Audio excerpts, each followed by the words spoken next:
Thanks for joining me for this episode of Play With It with Cass Allen. We've been talking about family, and today we're talking about severing ties with family. And by severing ties, I speak to blocking access to you for a period of time. That period of time could be short term or indefinite. Um, and we've been discussing particular family members, parents, siblings, auntie, uncles, grands, and cousins. Um, it's easier, I think, to break a tie with some of the people like the cousin more than the parent. I also think it's easier for people to break sibling ties. I've seen a lot of siblings get really fucking angry at each other and just, I'm never speaking to you again. Or they go years without calling each other, and a lot of times they don't call each other, period. Some of them go into their graves. I mean, I've seen this more than I've seen any of the other categories, and that doesn't mean that it's the highest category because I certainly didn't do any research here. I'm simply speaking from experience.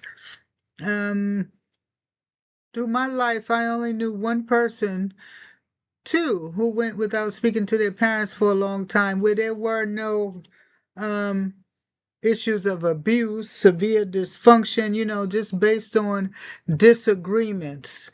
There are plenty of people who sever ties for a number of reasons that are atrocious and valid. Um, People cross boundaries, as I've been saying throughout this series. Coming from the same blood doesn't mean I owe you shit. It means somebody fucked in the family, in two different areas of the family to produce to both of us through the same blood. It doesn't mean I have to kiss your ass. It doesn't mean I have to be a martyr, a doormat, or anything that makes me feel untoward. The bottom line is if something doesn't make you happy, you have the right to adjust things. And unfortunately, sometimes it does end to severing ties. Um, Sometimes when the ties are severed plays a role. I may want to sever ties with someone, but I've decided to wait 3 weeks because this person is having a baby or getting married or some special event is taking place. It may be conditional on if this person hops through four different things, four different violations, and that's it.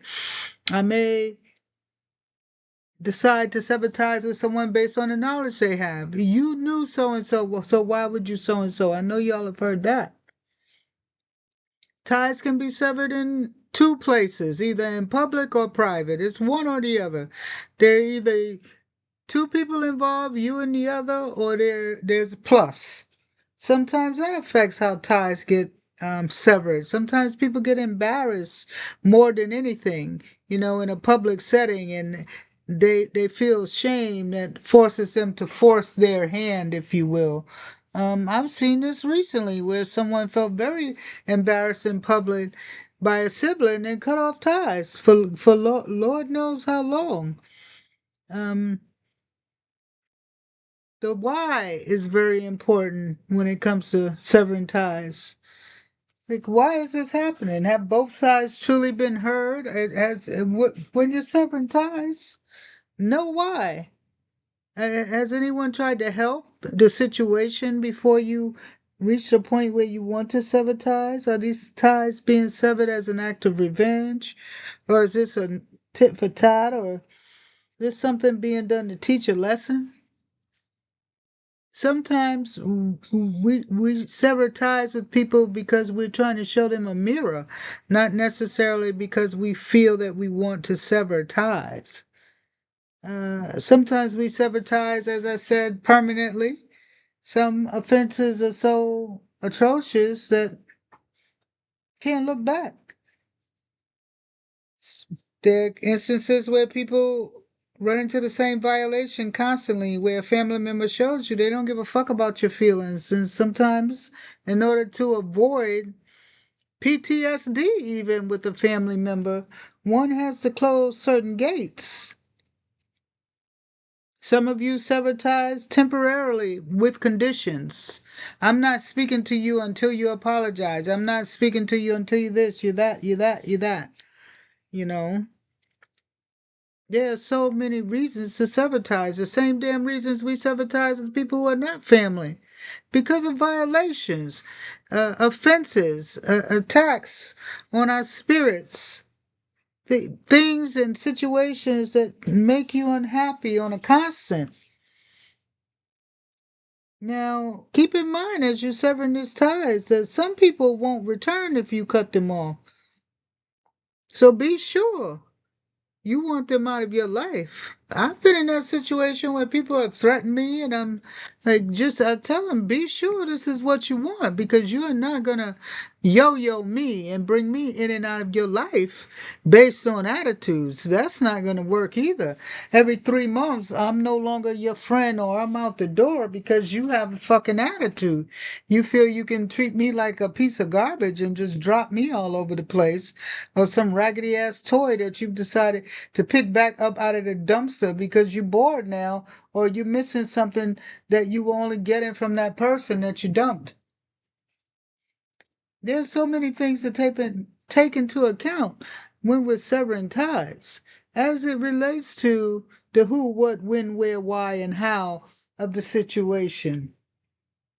I repeat and I repeat, not everybody will return when you cut them off. So be sure that's what you want. You know, sometimes we do need to burn a bridge to make sure that we can't walk back in the other direction because of the toxicity that remains behind. Sometimes we burn a bridge that we shouldn't because we were angry. We sever a tie that we can't get back the same way. As they say, once you tear up a piece of paper and crinkle it up, you can iron it all fucking day. You can crazy glue it. You can do whatever, stitch it. It shall never look the same. So sometimes people may return into your life after you've severed a tie, but a lot of times that trust is gone, especially when that relationship is built on loyalty and trust. And now someone's put you out in the cold for doing just that.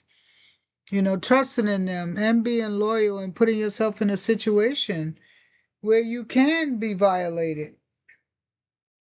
As I said from the beginning, severing ties is about blocking access to yourself for a period of time. Let it be something that is worth the time. And if, like I said, if you say something, hopefully you mean it because not every tie that's broken can be fixed if that's what you look for later.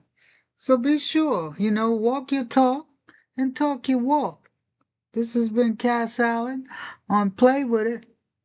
Have a good day and have a good night.